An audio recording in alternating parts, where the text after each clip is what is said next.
स्वागत नहीं करोगे हमारा। सर आ गए, देख रहे हो बोर्ड पे तुम्हारा फेवरेट एएस का revision. So welcome welcome welcome everyone. This is Aakash Kandu and I hope everyone of you is doing absolutely amazing. तो बॉस आ चुके हैं हम एक और रिवीजन वीडियो के साथ। मैं एक ऑनेस्टली बात बताऊं, जब भी मैं कोई रिवीजन वीडियो अपलोड करता था तो उसके नीचे एक कमेंट होता था, सर इसका रिवीजन जरूर डाल देना। ठीक है, सो देर किस बात की, भाई आया है, सब करा के जाएगा। एक के है भाई साहब, तो सुनना मेरी बात।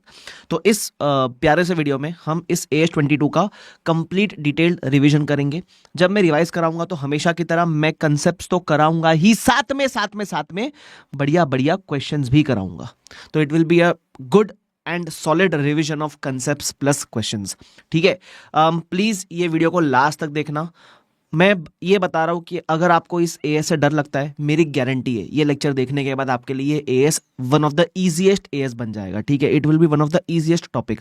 मैं आपको इतने अच्छे कंसेप्ट क्लैरिटी से करवाऊंगा, आपको इतना अच्छा समझा के बिठा दूंगा आपके दिमाग में ना, और लास्ट में छोटी सी ट्रिक भी दूंगा कि इसका आंसर कैसे निकालते हैं। तो कंसेप्ट साथ में एक ट्रिक, दोनों आपके लिए मजा आ जाएगा। ठीक है, अच्छा, उसके अलावा ये जो बोर्ड नोट्स वगैरह मैं यूज करूंगा और जो मैं इसमें क्वेश्चन बैंक यूज करूंगा, that I will upload on my Telegram channel. Telegram channel का लिंक है डिस्क्रिप्शन बॉक्स में, जाके ज्वाइन कर लो। आपके लिए जो भी यूजफुल कंटेंट है वही आ जाएगा, तो ज्वाइन करके रख लेना चाहिए। तो जब सीए इंटर क्लियर कर जाओ तो छोड़ देना वो चैनल।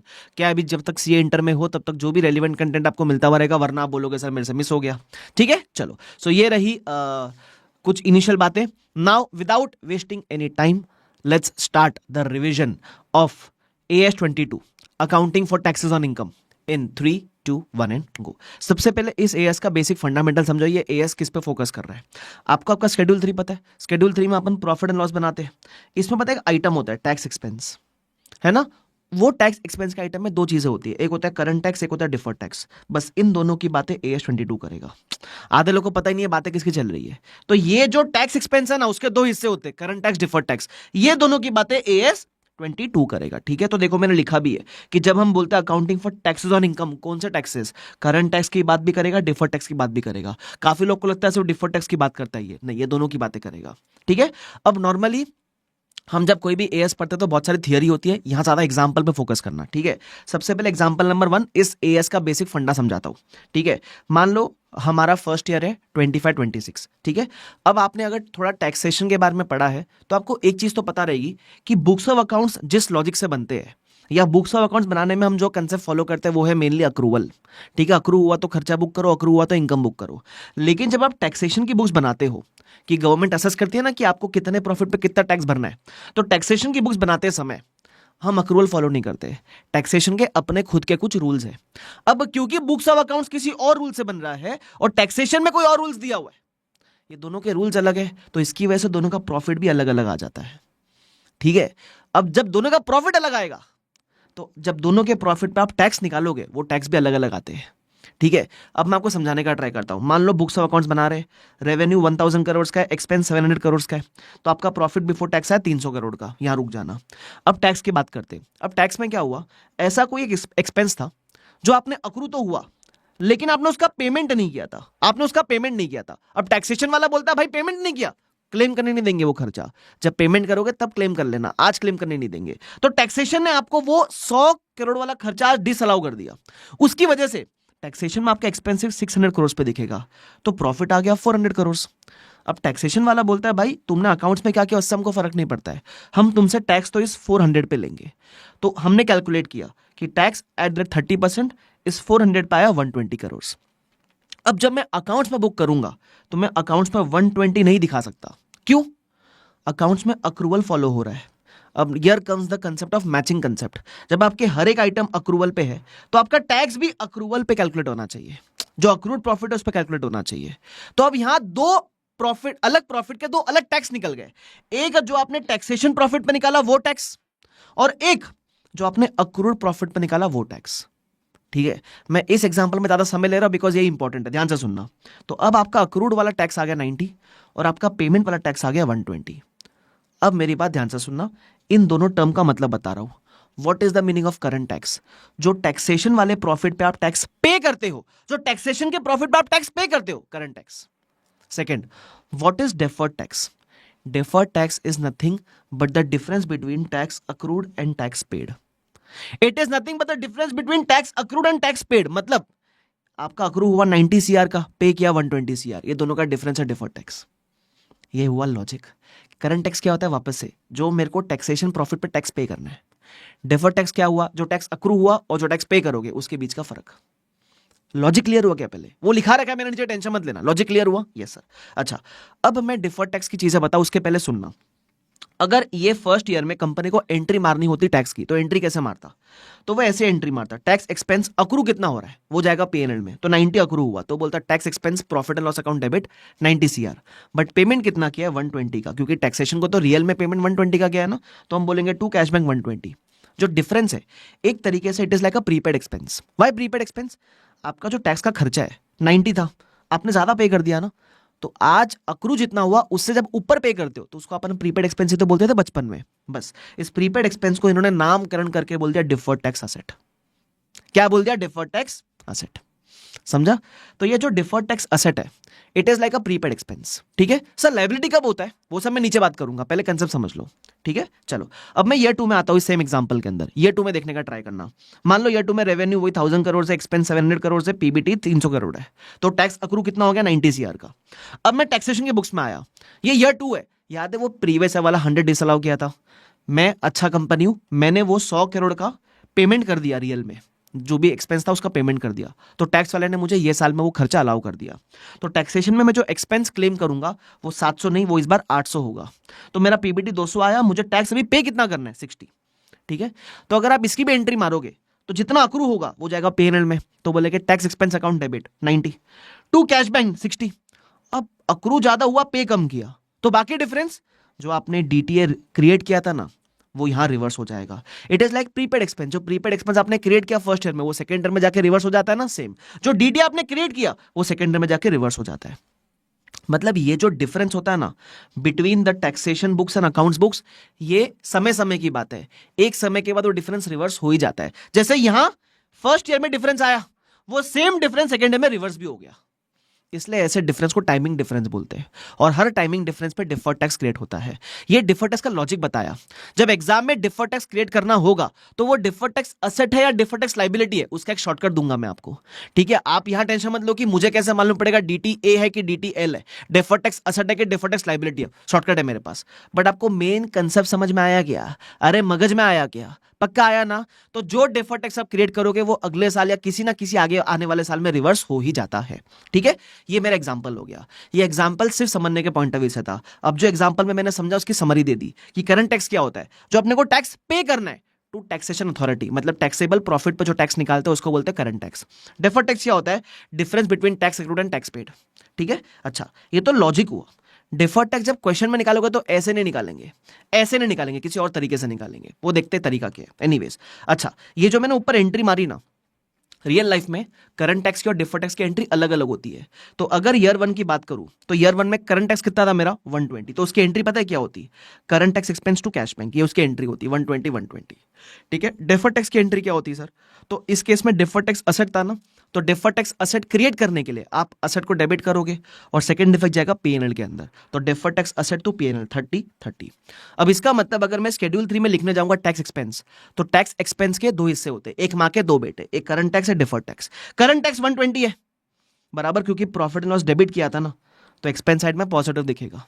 लेकिन डिफर्ड टैक्स में आपने प्रॉफिट एंड लॉस क्रेडिट किया था, क्रेडिट मतलब एक्सपेंस साइड में नेगेटिव करके दिखाना पड़ेगा, तब जाके आउटर कॉलम में आपका 90 दिखेगा। अब देखो ये प्रेजेंटेशन कितना शानदार है। इस प्रेजेंटेशन से जो आपने टैक्स पे किया वो भी आ गया बराबर, जो टैक्स अक्रूड था वो भी आ गया, क्योंकि अकाउंट्स में तो आउटर कॉलम में अक्रूड वाला आना चाहिए ना। हमारा अकाउंट्स में दिक्कत क्या था कि जो अक्रू हुआ वो दिखना चाहिए, तो देखो आउटर कॉलम में वही दिख रहा है, और दोनों का जो डिफरेंस है वो भी दिख गया 30। ठीक है, वो डिफर्ड टैक्स के नाम से दिख जाएगा। Is this clear to everyone? Yes sir. चलो, तो ये प्रॉपर जनरल एंट्री वगैरह थी, दैट इज ओके। अब मैं आपको कुछ डेफिनेशंस बताऊंगा, सुना डेफिनेशंस। सबसे पहला डिफर्ड टैक्स क्या होता है? It is the tax effect of timing difference. मैंने बोला समय समय की बात है, एक समय वो डिफरेंस आएगा और वो बाद में रिवर्स भी हो जाएगा between accounting profit and taxable profit. फिर डिफर्ड टैक्स दो प्रकार के होते हैं, एक होता है डिफर्ड टैक्स असेट जिसको मैं प्यार से डीटीए बोलता हूँ, एक होता है डिफर्ड टैक्स लायबिलिटी जिसको मैं प्यार से डीटीएल बोलता हूँ। What is the meaning of deferred tax asset? अब आप दिल पे याद रखे ना, मतलब समझने का ट्राई करना, ऐसा दिल पे याद रखना। असेट है तो फायदे की बात है ना, असेट का फायदा हमेशा फ्यूचर में मिलता है। ठीक है, तो डिफर्ड टैक्स असेट का मतलब समझो। DTA means we have paid more tax in current year, आज ज्यादा भरा है अपन ने, but will pay less tax in future. अरे असेट है तो फ्यूचर में फायदा मिलना चाहिए ना, फ्यूचर इकोनॉमिक बेनिफिट। तो असेट का मतलब होता है हम फ्यूचर में कम भरेंगे, लेकिन हमने आज ज्यादा भर दिया है। एग्जांपल दूं, ये देखो, आप जब ये मेरे ऊपर वाले एग्जांपल में आओगे तो देखो ना, ईयर 1 में हमने आज ज्यादा भर दिया था ना, अक्रू हुआ 90, पे किया 120, ज्यादा भरा ना आज, बट फ्यूचर में कम भरेंगे। देखो सेकेंड ईयर में फिर कम भरा हमने, फ्यूचर में कम भरेंगे, डेफर्ड टैक्स असेट बराबर। तो डीटीए का मतलब होता है आज ज्यादा भरा है, फ्यूचर में कम भरेंगे। ये मतलब याद रखना, इस मतलब पे पूरा डिपेंडेंसी है। डीटीएल का मतलब क्या होता है? एग्जैक्टली उल्टा ऑफ डीटीए है, कि आपने आज कम भरा है बट फ्यूचर में आप ज्यादा भरोगे, we will pay more tax in future. Liability है यार, कॉमन सेंस लगा, लाइबिलिटी मतलब नुकसान, फ्यूचर में ज्यादा भरना है अपने को। असेट मतलब फायदा, फ्यूचर में कम भरना है अपने को, ये ध्यान रखना, ठीक है। DTA DTL. उसके बाद करंट टैक्स क्या होता है? अक्रूड वाला टैक्स करंट टैक्स नहीं होता है, जो टैक्स आपने टैक्सेबल प्रॉफिट पर निकाला उसको बोलते हैं करंट टैक्स, ठीक है। And what is tax expense? Tax expense nothing but current tax plus deferred tax. अब ये ध्यान रखना, करंट टैक्स में अगर डिफर्ड टैक्स लाइबिलिटी है तो वो हम ऐड करते हैं, और डिफर्ड टैक्स असेट है तो माइनस करते हैं। सब माइनस क्यों करते? अरे जरा एंट्री में देखो ना यार, जब मैंने डिफर्ड टैक्स असेट की एंट्री मारी तो पीएनएल क्रेडिट हुआ था उसके अंदर, इसलिए वो माइनस होता है। तो वो रट्टा मारने के लिए अपन मान लेते हैं, बट लॉजिक क्या है कि अगर डीटीए है तो वो लेस करना है, एक्सपेंस है, क्योंकि उसमें प्रॉफिट एंड लॉस क्रेडिट हो रहा है, और अगर वो डीटीएल है तो हमको ऐड करना है, ठीक है। ये आपका हो जाता है। अच्छा, उसके बाद दो तरह का डिफरेंस दिया हुआ है, इसमें मैं बाद में आऊंगा, इसको भी मत देखना, इसको भी मत देखना। बेसिक बेसिक डेफिनेशन समझ गया, ये सब समझ गया। अब हम कुछ एग्जांपल्स पे आएंगे, ठीक है। फटाफट से एग्जांपल्स रिवाइज करते जो मैंने क्लास में आपको करवाए थे। सबसे पहला एग्जांपल है डेप्रिसिएशन। अब ये अकाउंटिंग प्रॉफिट और टैक्सेबल प्रॉफिट में डिफरेंस आता क्यों है? सबसे बड़ा रीजन है डेप्रिसिएशन, क्योंकि अकाउंट्स में आप डेप्रिसिएशन लगा रहे हो एज पर AS 10, AS 26 वगैरह, है ना। टैक्सेशन में डेप्रिसिएशन लगा रहे हैं, जो भी टैक्स इनकम टैक्स ऐड बोलता है उसके हिसाब से, ठीक है। तो मान लो आपने डेप्रिसिएशन निकाला, as per accounting record 2 lakh आया, as per tax record 5 lakh आया, टैक्स रेट 30% है। अब इस पर डिफर्ड टैक्स कैसे निकालेंगे देखना। अब यहां करंट टैक्स निकालने नहीं बोला है, सिर्फ डिफर्ड टैक्स निकालने बोला है। तो अब डिफर्ड टैक्स ऊपर कैसे सिखाया था मैंने, टैक्स अक्रूड और टैक्स पेड का डिफरेंस, बट वैसे निकाल नहीं पाओगे। यहाँ आपको एक ट्रिक लगेगी, वो ट्रिक बता रहा हूं, सुनना। पहला एग्जांपल है, ध्यान से सुनना। तो पहले इसमें कॉलम बनाया करो, particulars, accounts, tax, difference, deferred tax. तो पहले पर्टिकुलर्स में लिखो डेप्रिसिएशन का एक्सपेंस, जो भी आइटम है वो। फिर अकाउंट्स में कितना है? डेप्रिसिएशन 2 लाख, टैक्स में कितना है? 5 लाख, डिफरेंस हो गया 3 लाख का, है ना। इस डिफरेंस पर टैक्स रेट लगाओ तो आया 90,000, ये आपका डिफर्ड टैक्स का अमाउंट हो गया। अब the question is, deferred tax asset है या डिफर्ड टैक्स लाइबिलिटी है, ये कैसे मालूम पड़ेगा? तो इसकी एक ट्रिक है, वो ट्रिक क्या, सुनना। मैं यहां मिटा रहा हूं ताकि मैं बता पाऊं आपको, सुनना ट्रिक क्या है। सबसे पहले टैक्स वाले को पकड़ने का, क्या पकड़ना है? टैक्स वाले को पकड़ने का। टैक्स वाले में आपने आज एक्सपेंस ज्यादा क्लेम किया है, बराबर।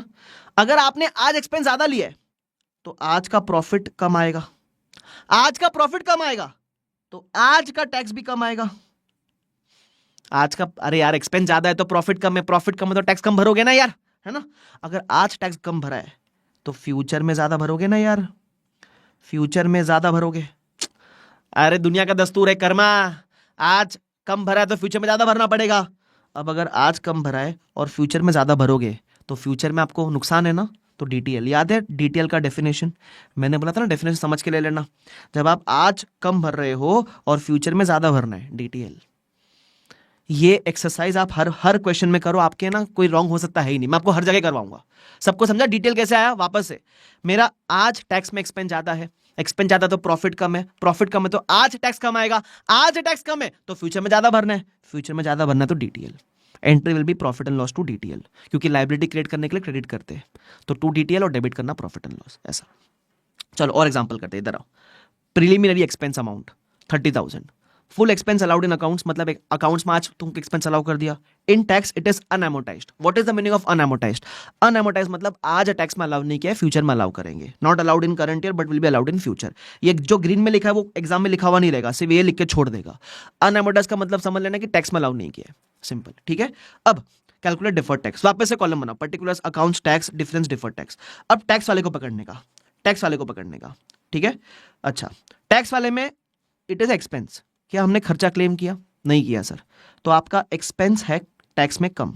एक्सपेंस कम है तो प्रॉफिट कंपैरेटिवली ज्यादा होगा, प्रॉफिट ज्यादा है तो आज का टैक्स भी ज्यादा होगा। अगर आज टैक्स ज्यादा है तो फ्यूचर में टैक्स कम होगा। अगर फ्यूचर में कम है डार्लिंग तो फायदा है ना, देयरफॉर डीटीए। जैसे जैसे एग्जांपल कराता जाऊंगा इजी होता हुआ चलेगा आपके लिए। सबको समझा गया? यस, चलो आगे बढ़ रहा हूं मैं। एक और ले लो, interest expense accrued 3 lakh, allowed as expense in accounts since it was not paid, आपने ये इंटरेस्ट पे नहीं किया तो ये डिसअलाउ हो गया करंट ईयर में टैक्स के अंदर, डिफर टैक्स निकालो, वापस से करते। ठीक है, तो अकाउंट्स में आपको अलाउ किया है तो एक्सपेंस को आपने 3 लाख लिखा, टैक्स में आपको अलाउ नहीं किया है। ठीक है, तो वो सेम एक्सेस किया, टैक्स में आपको अलाउ नहीं किया तो टैक्स में एक्सपेंस कम है तो प्रॉफिट ज्यादा रहेगा, तो आज का टैक्स ज्यादा रहेगा, आज का टैक्स ज्यादा तो फ्यूचर में आपको कम भरना पड़ेगा, फ्यूचर में कम मतलब फायदा, देयरफॉर डीटी है, तो ये भी डीटी है। इजी होता हुआ चल रहा है ना। आगे आ जाओ, एक और एग्जांपल लेता हूँ। देखो ये एएस में तकलीफ है इसलिए ज़्यादा डिटेल में जाऊंगा, थोड़ा और स्लो भी जाऊंगा, लेकिन है तो रिवीजन, तो ध्यान से सुनना, कभी भी लगे वापस सुनना तो रिवाइंड करके वापस सुन लेना, कोई टेंशन नहीं है। आगे बढ़ो, चलो fourth example, BBV limited, BB virtual limited purchase and PP costing 10 lakhs on 1st April 24। In tax 100% depreciation is allowed in the year of purchase. ठीक है, टैक्स में आपको पूरा अलाउ कर दिया, आपने पढ़ा रहेगा ना टैक्सेशन में, कोई तो सेक्शन 35 AD वगैरह होता है, इसमें आपको पूरा पूरा अलाउ कर देते हैं। Yes, in accounts SLM method is followed and life is 4 years। तो अकाउंट्स में आपको 4 साल में डेप मिलेगा, बट टैक्सेशन में आपको फर्स्ट ईयर में पूरा अलाउ कर दिया। अब यहां मैंने क्या किया है, आपसे मांगा है deferred tax for all the 4 years। अब तक जितने भी एग्जाम्पल किए वहां मैं सिर्फ 1 साल का पूछ रहा था, या मैं पूरे के पूरे 4 साल का पूछ रहा हूँ। Tax rate 30%। चलो करने का ट्राई करते हैं। पहले ईयर 1 की बात करेंगे। डेप्रीशिएशन एक्सपेंस है, अकाउंट्स में कितना मिलेगा? देखो आपका वैल्यू था 10 lakhs, बट लाइफ 4 years था अकाउंट्स के अंदर, तो अकाउंट्स में आपको 2.5 का बेनिफिट मिलेगा। बट फर्स्ट ईयर में टैक्स में तो पूरा अलाउ कर रहा है, टैक्स वाला बोलता है पहले साल में पूरा डेप्रीशिएशन क्लेम कर लेना। ठीक है, तो अब कैसे करेंगे सुनना जरा, देखना मेरे साथ में।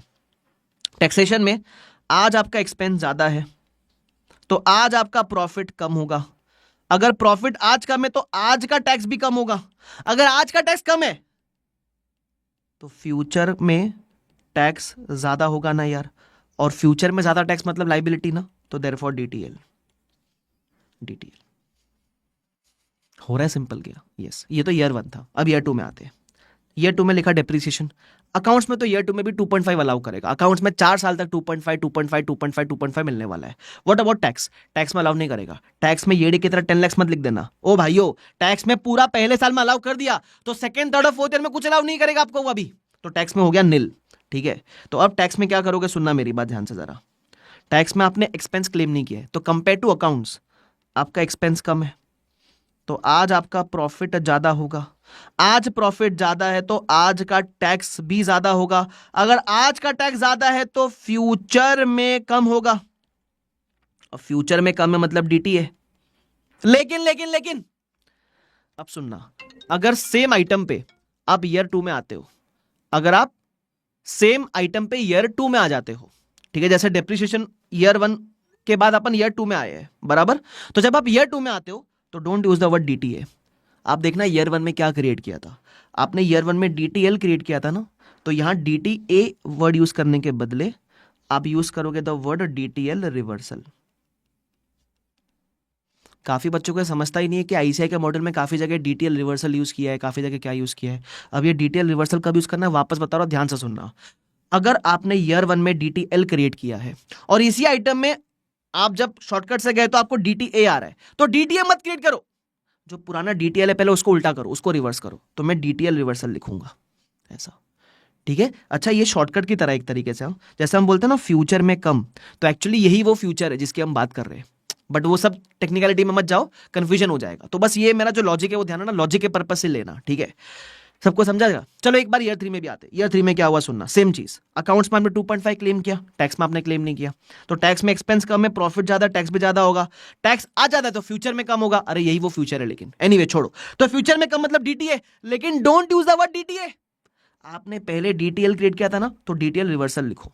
सर डीटीएल बचा ही नहीं है तो, अरे बचा ही होगा, वो जो डीटीएल क्रिएट हुआ है ना वो रिवर्स होने के लिए क्रिएट होता है बराबर। तो देखो आपने 2.25 क्रिएट किया था, अभी 75 सेकेंड ईयर में रिवर्स हुआ, 75 थर्ड ईयर में रिवर्स हुआ, और सेम लॉजिक से 75 फोर्थ ईयर में रिवर्स होगा। तो वो जो जब सब्सिक्वेंट ईयर्स में आपको डीटीए आ रहा है, डीटीए मत बोलो, डीटीएल रिवर्सल बोलो। सर हम डीटीए बोलेंगे तो गलत हो जाएगा क्या? लॉजिकली गलत हो जाएगा। ठीक है, अब आप चेक करके देखना, जो आपने डीटीएल क्रिएट किया था वो 3 साल में पूरा रिवर्स हो गया। डीटीएल होता ही रिवर्स होने के लिए, ये सिर्फ समय समय की बात है। Deferred tax is a timing difference का वजह से आता है, मतलब वो परमानेंटली आपके बुक्स में नहीं दिख सकता, वो अगर क्रिएट हो रहा है तो कभी ना कभी रिवर्स होगा, इसलिए ध्यान रखना। अच्छा, जब मैं फर्स्ट ईयर में हूं तो कोई भी DTA reversal DTL reversal use नहीं करेगा। जब मैं सेकेंड ईयर में हूं तो जो फर्स्ट ईयर में क्रिएट किया वो सब रिवर्स होता हुआ चलता है, ध्यान रखना। Is this clear to everyone? Yes sir. चलो एक और एग्जांपल लेता हूं ताकि क्लैरिटी आ जाए आपको। एग्जांपल नंबर 5, प्रिलिमिनरी एक्सपेंसेस 75,000 दिया हुआ है, 100% claimed in accounts in current year but unamortized in tax. In tax books it was claimed in next year. Tax में अगले साल अलाउ किया। अब मैं आपको 2 साल की जर्नी तय करवाता हूँ। मान लो फर्स्ट ईयर है, अकाउंट्स में 75,000 है, टैक्स में आपको फर्स्ट ईयर में अलाउ नहीं किया है, ठीक है। तो टैक्स में क्या होगा समझ के लेना एक बार। टैक्स में आपको अलाउ नहीं किया है तो टैक्स में आज एक्सपेंस कम है, आज एक्सपेंस कम है तो प्रॉफिट ज्यादा होगा, प्रॉफिट ज्यादा है तो आज का टैक्स भी ज्यादा होगा। अगर आज का टैक्स ज्यादा है तो फ्यूचर में कम होगा। फ्यूचर में कम मतलब फ्यूचर में फायदा, future economic benefit, therefore DTA। देखो ये कर ही लेना, इसे कभी मिस्टेक नहीं कर, पेंसिल से कर लेना फिर मिटा देना चाहिए तो, ठीक है। चलो तो अकाउंट्स में आज अलाउ हुआ, टैक्स में भी अलाउ नहीं हुआ था, ईयर 2 में उल्टा हो जाएगा। तो अकाउंट्स में अलाउ नहीं होगा बिकॉज अकाउंट्स में अलाउ हो चुका, टैक्स में अभी ईयर 2 में अलाउ होएगा, तो डिफरेंस आएगा। तो वापस किया मैंने, टैक्स में आपको आज अलाउ किया है तो टैक्स में एक्सपेंस ज्यादा है तो प्रॉफिट कम आएगा, तो आज का टैक्स भी कम आएगा, फ्यूचर में ज्यादा भरना पड़ेगा। अब यही वो फ्यूचर, एक्चुअली फ्यूचर आने वाला नहीं है, year 2 is the future. But anyways उस हिसाब से डिटेल आता है, तो डिटेल मत बोलो, DTA रिवर्सल बोलो। अब आप मेरे ख्याल से पकड़ चुके ये चीज, ठीक है, कि आप जब ईयर 2 में होते हो तो आप नया वर्ड मत यूज करना, पुराने वाले का रिवर्सल करना। और देखो जो आपने क्रिएट किया वो एग्जैक्टली पूरा रिवर्स हो गया, डिफर टैक्स बनता ही रिवर्स होने के लिए है। सबको समझा ये वाला पार्ट? Yes sir. चलो अब एक कदम आगे लेके जाओ, आपको यहां तक समझा तो चलो अगला एग्जांपल, फाइन्स एंड पेनल्टीज को लेकर। फाइन्स एंड पेनल्टीज में पता है क्या होता है? सपोज आपने फाइन एंड पेनल्टी पे किया, क्यों पेनल्टी पे किया? आपने कोई वॉल्यूशन किया रहेगा, किधर पोल्यूशन किया रहेगा, किधर पार्क में जाके, तो पेनल्टी वगैरह, समझ गए ना तुम? हाँ, तो पेनल्टी वगैरह आपने पे कर दिया, ठीक है। Expense was booked in accounts, अब ये पेनल्टी वगैरह भरो, खर्चा ही आपके लिए, आपने अकाउंट्स में तो बुक कर दिया एक्सपेंस। लेकिन टैक्स वाला पता है क्या बोलता है? फाइन्स एंड पेनल्टी जैसी चीज कभी भी आपको खर्चे में अलाउ नहीं करेंगे, आप पे करो मत करो फर्क नहीं पड़ता, it is permanently disallowed. Do you understand the meaning of permanently disallowed? ऐसा नहीं है कि आपने इसका पेमेंट नहीं किया तो और डिसअलाउ कर दिया, ये जिंदगी में कभी अलाउ नहीं करने वाले वो खर्चा। वो बोलता है तुम फाइन एंड पेनल्टी भर रहे हो ना, इसको एज एक्सपेंस नहीं क्लेम कर पाओगे आप, ठीक है। तो ऐसे कुछ आइटम्स होते हैं जो टैक्सेशन वाला जिंदगी भर के लिए परमानेंटली डिसअलाउ कर देता है। तो ऐसे केस में हमने पता है क्या सीखा था कि अकाउंट्स में आपने खर्चा क्लेम किया, टैक्स में खर्चा क्लेम नहीं किया, तो डिफरेंस आएगा। बट इस डिफरेंस पे you will never create deferred tax. क्यों? क्योंकि ये डिफरेंस कभी रिवर्स नहीं होगा। देखो मैंने क्या बोला था, डिफर्ड टैक्स बनता है रिवर्स होने के लिए। अब रिवर्स वो कब होता? जब टैक्स में वो कभी ना कभी आपको अलाउ करता। अब क्योंकि वो टैक्स में आपको कभी अलाउ ही नहीं करने वाला है, तो डिफर्ड टैक्स क्रिएट कर भी लोगे तो वो रिवर्स ही नहीं होगा, वो जिंदगी भर आपके बुक्स में पड़ा रह जाएगा। तो स्टैंडर्ड ने एक चीज बोल दी कि अगर परमानेंट डिफरेंस है तो उस पर डिफर्ड टैक्स क्रिएट ही मत करना। ना व्हाट इज परमानेंट डिफरेंस? ऐसा डिफरेंस जो कभी रिवर्स ही नहीं हो सकता। अब वो रिवर्स नहीं हो सकता उनको कैसे मालूम पड़ेगा? क्वेश्चन पढ़ के, क्वेश्चन में बुला रहेगा टैक्स वाला आपको कभी भी अलाउ नहीं करेगा, जिंदगी भर कभी अलाउ नहीं करेगा, इसका मतलब है डिफरेंस रिवर्स ही नहीं हो पाएगा, तो उसको बोलते हैं परमानेंट डिफरेंस। तो बेसिकली अब आप डिफरेंस को, जो अकाउंट्स के अमाउंट अमाउंट टैक्स के अमाउंट में जो डिफरेंस आता है, उस डिफरेंस को आप 2 पार्ट में बांट दोगे। एक होता है टाइमिंग डिफरेंस, एक होता है परमानेंट डिफरेंस। टाइमिंग डिफरेंस का मतलब होता है समय समय की बात है, आज अकाउंट्स में अलाउ किया कल टैक्स में अलाउ कर देगा, या आज टैक्स में अलाउ किया कल अकाउंट्स में अलाउ कर देगा, मतलब ये डिफरेंस रिवर्स होता है। टाइमिंग डिफरेंस पे आप डिफर टैक्स क्रिएट करोगे। लेकिन कुछ होता है परमानेंट डिफरेंस, परमानेंट डिफरेंस पे जो डिफर टैक्स है वो कभी रिवर्स ही नहीं होता है, इसलिए परमानेंट डिफरेंस का डिफर टैक्स कभी क्रिएट ही मत करना। समझ में आया क्या? अरे मगज में आया क्या? अरे मैं तेरे बाद में आया क्या? अरे समझा क्या तुम लोगों? हीरो लोग इधर आओ। अब आपको जो 2 डेफिनेशन छुड़वा रखे थे मैंने, वो डेफिनेशन रिवाइज करवा रहा हूँ। इधर देखो, timing difference, these are difference between accounting income and taxable income that originate in one period and are capable of reversal in subsequent period. जैसे depreciation, preliminary expense, expense allowed on cash basis, interest वाला का खर्चा, वो सब, ठीक है। तो ऐसे केस में you will create deferred tax on all timing difference. But what is permanent difference? Difference between accounting income and taxable income that originate in one period and do not reverse subsequently. Reverse ही नहीं होते भाई साहब वो, तो जब वो reverse ही नहीं होते तो उस पर कोई डिफर्ड टैक्स नहीं क्रिएट करना। उसके 2 एग्जाम्पल ध्यान रखो, होते बहुत सारे एग्जांपल है, आपको एग्जांपल 2 ही ध्यान रखना है। सबसे पहला एग्जांपल है fines and penalties. Fines and penalties tax में इज परमानेंटली डिसअलाउड। दूसरा है डोनेशन टू प्राइवेट ट्रस्ट। अगर आप देखो, अगर समाज सेवा में डोनेशन कर रहे हो तो समझता है ना, लेकिन अगर प्राइवेट ट्रस्ट में डोनेट कर रहे हो तो उसका डिफरेंस कभी भी रिवर्स नहीं हो सकता, ये आपको ध्यान रखना है। तो अगर ये आपको 2 चीज दिख गई तो इसका जो डिफरेंस है that is known as permanent difference, तो उस पर कोई भी आप डिफर्ड टैक्स क्रिएट नहीं करोगे। अगर आपने मेरे ये डेफिनेशंस और जो एग्जांपल मैंने करा है वो समझ लिए ना, AS 22 पे जितने भी प्रैक्टिकल क्वेश्चन है 90% आपसे सॉल्व हो जाएंगे। अभी 10% छोटे मोटे कंसेप्ट बाकी है, बट 90% बड़े बड़े अच्छे अच्छे क्वेश्चन सारे सॉल्व हो जाएंगे इस चीज से। क्या बात कर रहे हो? मैंने बोला था ना आसान बना दूंगा मैं आपको। अगर आपने ये मेरे जितना भी पार्ट है उतना ध्यान से भी सुना रहेगा ना, पहली बार भी पढ़ रहे हो तो भी आपको समझ जाएगा, ठीक है, मेरी गारंटी है आपको। ठीक है, अच्छा यहां तक देखा है ना, बता के देना कमेंट में यहां तक कैसा लगा, ठीक है, मेरे को मोटिवेशन मिलेगा और कुछ नहीं। एनीवेज चलो कुछ क्वेश्चंस करे क्या, कंसेप्ट थोड़े बहुत बाकी है, बट मैं जितने भी पार्ट करवाया उस पर आपको बढ़िया बढ़िया क्वेश्चन करा के दिखाऊं कि अपने कितने अच्छे कर चुके हैं अपन। आ जाओ इधर, चलो क्वेश्चन करवा दो, इधर आओ। सबसे पहले मैं कोशिश करूंगा मैं सारे क्वेश्चन टेकअप कर लूँ आपके लिए, ताकि आपको थोड़ा कॉन्फिडेंस आ जाए इस एएस में, ठीक है, क्योंकि आप बहुत रिक्वेस्ट कर रहे थे इस एएस के लिए। आ जाओ, सबसे पहले इलस्ट्रेशन नंबर 1, जितने भी कंसेप्ट करा है उस पर जो क्वेश्चन बन सकते हैं वो पहले करवा रहा हूं। क्या बोलता है सुनना, Rama has provided the following information, depreciation दिया हुआ है as per accounting 2 lakh, as पर इनकम टैक्स 5 लाख, ठीक है। तो पहले इसको अपन रिजॉल्व कर लेते हैं।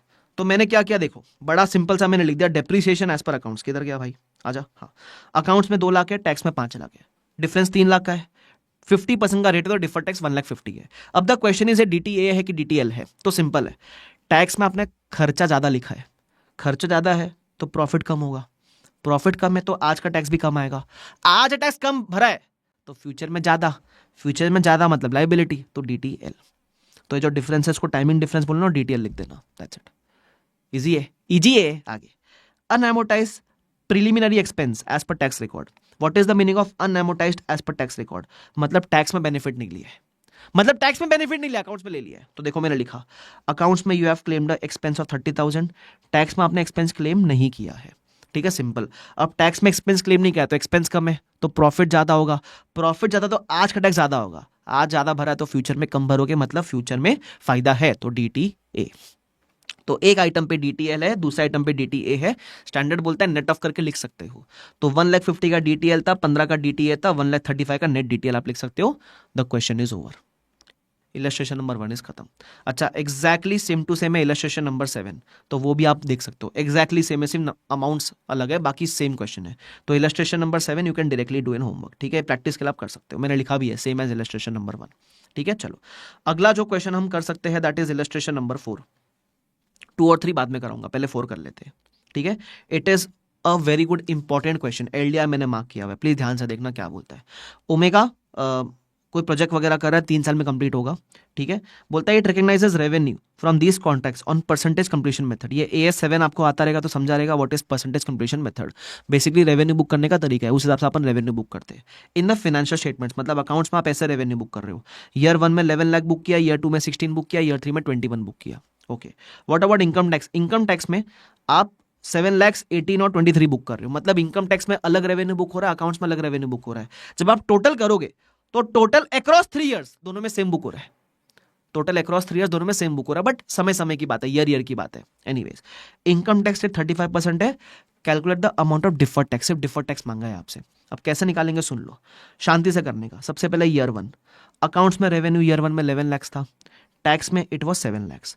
अब नॉर्मली आपने जितने भी क्वेश्चन किए वहां एक्सपेंस की बात चल रही थी, यहां रेवेन्यू की बात चल रही है, तो यहां मैं कैसे करूंगा जरा देख लो।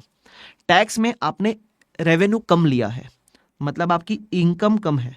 देखो अभी तक जितने भी एग्जांपल क्वेश्चन किए वो एक्सपेंस की बात चल रही थी, यहां इनकम की बात है, सिंपल है, बहुत सिंपल है, इधर आ जाओ।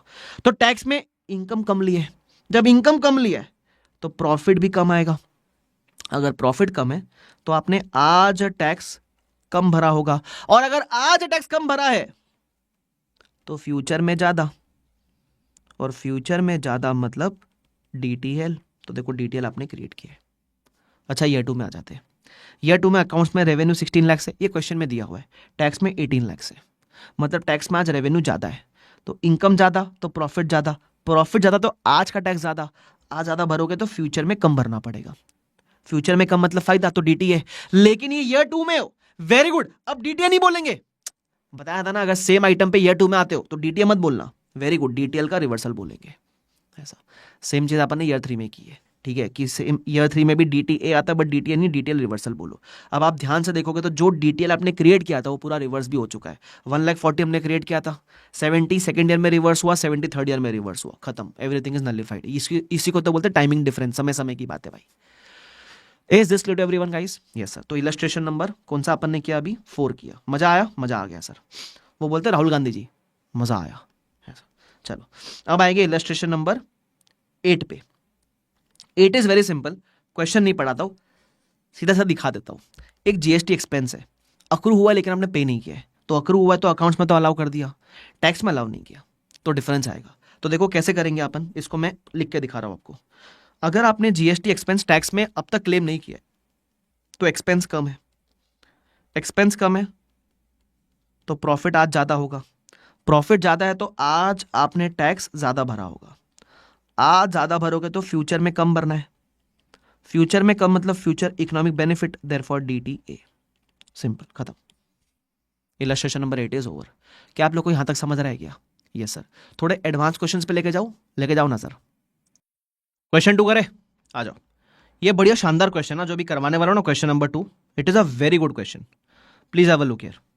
ठीक है, और जो बीच के क्वेश्चन करवाऊंगा मैं, अभी जितने कंसेप्ट करा उसके बेस पे क्वेश्चन करवा रहा हूँ। ठीक है, चलो क्या बोलता है सुनना। The following information is furnished in respect of Slate Limited for the year ended 31 March 19। Depreciation as per books मतलब एज पर अकाउंट्स, बुक्स बोलेगा मतलब अकाउंट्स की books. Depreciation as per tax 1,90,000। ठीक है sir. The above depreciation does not include depreciation on new additions. फिर बोलता है a new machine was purchased on 1 April 18 costing 120, 100% depreciation is allowed in first year for tax, where SLM is considered for accounting purpose. ऐसा आपने similar adjustment salt example में किया था। Company has a profit of 6,40,000 before depreciation and taxes, that is profit before depreciation and taxes is 6,40,000 दोनों में, accounts और tax दोनों में। कॉर्पोरेट टैक्स 40% है। अब पूछा क्या वो देखना, हमेशा एग्जाम में ना क्या पूछा है वो देखना जरूर से। Prepare relevant extract of statement of profit and loss for the year ending 31 March 19। Profit and loss का एक्सट्रैक्ट चाहिए, सिर्फ डिफर्ड टैक्स नहीं चाहिए, प्रॉफिट एंड लॉस का एक्सट्रैक्ट चाहिए। And also show the effect of above items on deferred tax asset liability.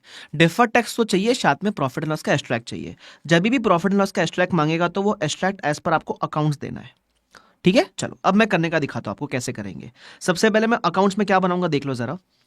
We will write profit before depreciation and taxes 6,40,000, उसमें से less करूंगा डेप्रीसिएशन अकाउंट्स वाला।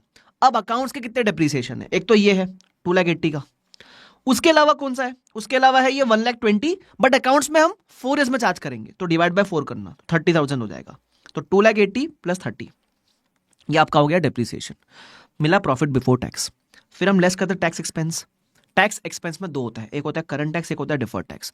अब what is current tax? Current tax मतलब taxable profit पर निकाला हुआ tax, taxable profit पर निकाला हुआ टैक्स, तो उसके लिए हमको टैक्सेबल प्रॉफिट नीचे निकालना पड़ेगा और डिफर्ड टैक्स भी हम नीचे निकालेंगे। इधर आ जाओ, तो मैंने 2 वर्किंग नोट बना लिए। पहला calculation of current tax, current tax के लिए चाहिए अपने को टैक्सेबल प्रॉफिट, तो प्रॉफिट बिफोर डेप्रिसिएशन टैक्स लिखा। अब टैक्स वाला डेप्रिसिएशन माइनस करो, तो मैंने टैक्स वाला एक तो था 1,90,000 और दूसरा ये पूरा 1,20,000, क्योंकि टैक्स में 100% अलाउड है, तो वो पूरा माइनस किया, प्रॉफिट मिला, इस पे 40% लगाओ, मिलेगा आपको करंट टैक्स। ठीक है, तो वो मैंने लिख दिया करंट टैक्स इज 1,32,000। ध्यान रखना ये इसका जो फॉर्मेट है it is not same as the previous questions, क्योंकि प्रीवियस क्वेश्चन में सिर्फ करंट डिफर्ड टैक्स निकालने बोला था, यहां पूरा स्ट्रैक मांगा है, तो फॉर्मेट ध्यान रखना। ठीक है, अच्छा अब डिफर्ड टैक्स कैसे निकालेंगे? सेम एक तो है डेप्रिसिएशन वाला, ये वाला एडजस्टमेंट, जहां बुक्स में 2,80,000 है, टैक्स में 1,90,000 है, वही करेंगे। टैक्स में कम चार्ज किया तो प्रॉफिट ज्यादा है, प्रॉफिट ज्यादा तो आज टैक्स ज्यादा होगा, आज टैक्स ज्यादा है तो फ्यूचर में कम आएगा, फ्यूचर में बेनिफिट है तो डीटीए। ठीक है, पहले वाले पे। दूसरे वाला भी difference is because of depreciation only, तो वो भी मैंने लिखा, डेप्रिसिएशन अकाउंट्स में 30,000 है, टैक्स में 120 है। अब इस केस में टैक्स में ज्यादा एक्सपेंस है तो प्रॉफिट कम होगा, तो टैक्स भी आज कम होगा, फ्यूचर में टैक्स ज्यादा होगा, फ्यूचर में ज्यादा मतलब डीटीएल। अब इत्तेफाक की बात है कि एक जगह 36 का ही डीटीए आ रहा है और सेकंड में एग्जैक्टली उतने अमाउंट का ही डीटीएल आ रहा है, तो deferred tax impact is net impact is निल, तो इसलिए डिफर्ड टैक्स मैंने निल लिखा इधर। प्रॉफिट आफ्टर टैक्स आपको मिल गया, खत्म हो गया क्वेश्चन। अच्छा क्वेश्चन था ना, it was a very good question. ठीक है, चलो डन। अब हम करेंगे question number 3, again a very good question, please ध्यान देना। इसमें क्या बोला है, हमेशा देख लो बोला क्या, एक्सट्रैक्ट मांगा है कि सिर्फ डिफर्ड टैक्स मांगा है, तो यहां सिर्फ डिफर्ड टैक्स असेट लायबिलिटी मांगा है। देखते हैं अब हम कौन से ईयर में, हमारा करंट ईयर है 2021। ठीक है, बोलता है items disallowed in 1920 and allowed for the tax purpose in 2021। Previous year में डिसअलाउ किया था, करंट ईयर में अलाउ किया है। ठीक है, अब इसको सॉल्व करवाने के लिए मुझे 1 साल की एक्स्ट्रा वर्किंग करनी पड़ेगी, मुझे प्रीवियस ईयर की एक्स्ट्रा वर्किंग करनी पड़ेगी, मैं करके दिखाता हूं। देख लो इधर जरा, आइटम्स मान लो वो एक्सपेंस था जो डिसअलाउ हुआ था, तो पहले मैंने 1920 किया, ये एक्स्ट्रा पार्ट है। ठीक है, this is extra part. Accounts में आपको प्रीवियस ईयर अलाउ हो गया था 20 लाख रुपया, टैक्स में डिसअलाउड था। अगर वो टैक्स में डिसअलाउड था, है ना, तो इसका मतलब क्या है कि टैक्स में एक्सपेंस तभी कम था, तो प्रॉफिट ज्यादा आया रहेगा, तो आज टैक्स भी ज्यादा आया रहेगा, आज ज्यादा है तो फ्यूचर में कम, और फ्यूचर में कम मतलब डीटीए। अब सर मैं प्रीवियस से क्यों कर रहा हूं, पूछा सिर्फ करंट ईयर का ही है, बताऊंगा ना। अब आप करंट ईयर सॉल्व करोगे। अकाउंट्स में the expense will be nil because previous year में आपको अलाउ कर दिया है। टैक्स में आपको ये साल अलाउ किया है, टैक्स में प्रीवियस ईयर डिसअलाउड, ये साल अलाउ किया है। तो टैक्स में आपका जो भी डिफर टैक्स आएगा आप सॉल्व करोगे तो it will come to defer tax liability. But again very good, यहां डिफर टैक्स लाइबिलिटी मत बोलना, डीटीए क्रिएट हुआ था तो वो रिवर्स होएगा, तो यहां डीटीए रिवर्सल बोलना। अब मैंने 2 साल क्यों किया, एक्चुअली आपको पूछा सिर्फ 31 मार्च 21, दैट इज 2021 का ही पूछा था। मैंने प्रीवियस ईयर इसलिए किया क्योंकि अगर आप सिर्फ ये करते ना तो आपका आंसर डीटीएल आता, जबकि आंसर डीटीएल नहीं है, डीटीए का रिवर्सल है, ये आपको ध्यान रखना है। इसलिए मैंने प्रीवियस ईयर भी किया। एग्जाम में आप सिर्फ करंट ईयर करोगे तो भी चलेगा, बट ध्यान रखना अगर प्रीवियस अगर डिसअलाउड है तो डीटीएल मत लेना, डीटीए का रिवर्सल लिखना, डीटीएल मत लिखना। समझा सबको? ठीक है, आगे next. Interest to financial institution accounted in the books on accrual basis but actual payment was made before due date of filing of return and allowed for tax purpose also.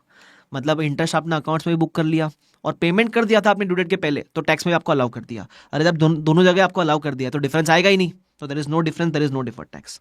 तीसरा, donation to private trust clearly बोला है not allowed under income tax laws, ये permanent difference हो गया। याद है वो fines and penalties और डोनेशन टू प्राइवेट ट्रस्ट, वो परमानेंट डिफरेंस है, उस पर कोई डिफर्ड टैक्स नहीं आएगा। तो डिफरेंस है तो भी हम बोलेंगे परमानेंट डिफरेंस है, नो डिफर्ड टैक्स। मजा आ गया, आखिर के दो तो कितने सिंपल थे। ठीक है, चलो आगे बढ़ जाते हैं। फिर अच्छा, ये बीच के बहुत सारे थियरी क्वेश्चन भी छोटे मोटे, वो खुद पढ़ लेना एक बार, सिंपल है। अच्छा, ऊपर वाले क्वेश्चन में एक चीज तो रह गई, जो क्वेश्चन नंबर 2 किया था ना अपन, उसमें बी पार्ट भी था, उसमें बी पार्ट में डिस्क्लोजर रिक्वायरमेंट्स पूछी थी। तो ये पूरे 5 मार्क के क्वेश्चन में मान लो 4 मार्क ऊपर वाले पार्ट करेगा, 1 मार्क इसका रहेगा। तो 1 मार्क के लिए you can just read the disclosure requirements, okay, just give it a read कि डीटीएल में डीटीए में क्या क्या डिस्क्लोज करोगे। ओके चलो, एनीवेज आगे बढ़ते। अब हम करेंगे question number 6, again a very good question, LDR question है। क्या बोलता है सुनना, आपको पुराने डीटीए डीटीएल दे रखे, कुछ काम के नहीं है बट दे रखे। फिर depreciation as per books 70, as per tax 42। ठीक है, अपने को डिफर टैक्स से निकालना है तो एक एक करके सॉल्व करेंगे। तो डेप्रिसिएशन वाला तो अभी अपने से सिंपल हो गया, वो अभी खुद कर लेना, डेप्रिसिएशन वाला सिंपल है, जो बढ़िया बढ़िया वो करेंगे।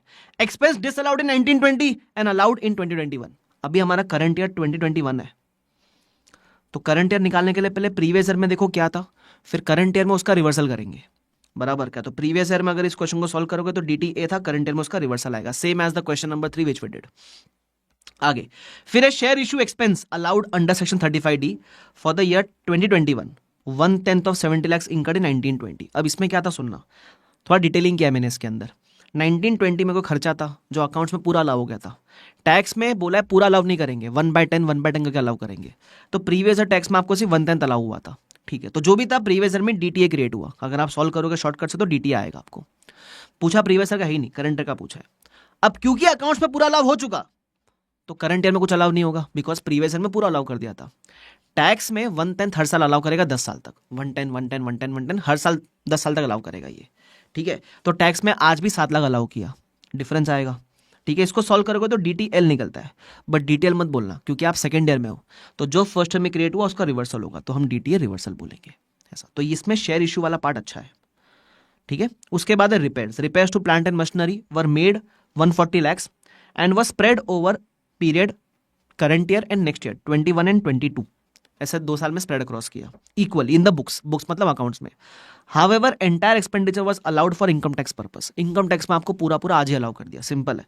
तो अकाउंट्स में आपको 1/2 करके अलाउ करेगा, 140/2 ईयर्स 70 अलाउ करेगा, टैक्स में पूरा अलाउ किया है। डिफरेंस आएगा 70 का, डिफर्ड टैक्स लाइबिलिटी आ रहा है। क्यों? एक्सपेंस आज टैक्स में ज्यादा है तो प्रॉफिट कम होगा, प्रॉफिट कम है तो आज टैक्स भी कम होगा, आज टैक्स कम है तो फ्यूचर में ज्यादा होगा, तो डीटीएल। ये देखो, ये चीज कर लोगे ना आप, कोई क्वेश्चन में मिस्टेक होगी नहीं। ठीक है, चलो उसके बाद question number 7 you can just try in homework, it is a combination of question 3 and question 6।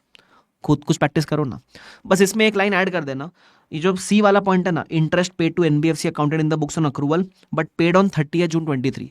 30 June 23 को पे कर दिया, मतलब आपने रिटर्न फाइलिंग के ड्यू डेट के पहले पे कर दिया है, तो इसका मतलब ये वाला इंटरेस्ट अकाउंट्स में भी अलाउ हो चुका है, टैक्स में भी अलाउ हो चुका है। ठीक है, तो there will be no difference on this, तो you can just solve this question on your own. अच्छा एलडीआर क्वेश्चन है बट प्रैक्टिस खुद से करना है एक बार। तो ये आपके बढ़िया सारे क्वेश्चन हो गए, तो जितने भी ऊपर करा आपने देखा उसके बेसिस पे कितने सारे प्रैक्टिकल क्वेश्चन में सॉल्व हो गए, है ना। ठीक है, चलो तो ये अपना first part of the chapter हो जाता है। अब जो बाकी बैलेंस 10% पार्ट है वो आपका एकदम फटाफट से हो जाएगा, सिर्फ सुनते हुए चलना मुझे ध्यान से।